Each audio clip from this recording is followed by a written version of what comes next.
It is one of the most dangerous highways in Afghanistan. There's always the risk of getting caught up in an ambush, gun battles or a suicide bomb.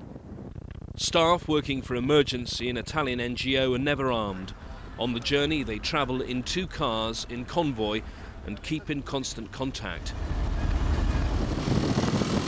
Despite the danger, they travel the route because it's the only way to ferry supplies and staff to the provincial capital of Helmand, Lashkar Gah, where their hospital is based. This is quite literally frontline medical care.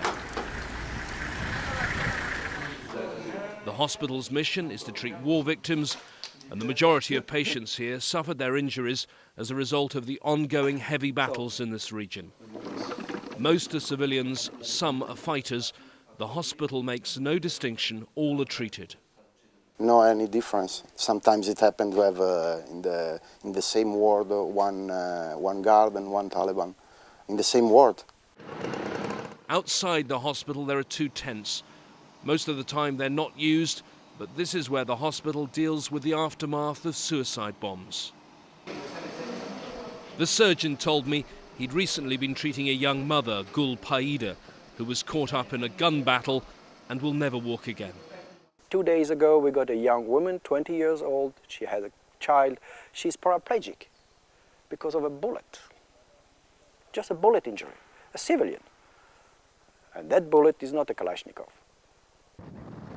The hospital was set up to deal with the war wounded, but when there's room, not always, it takes other trauma cases.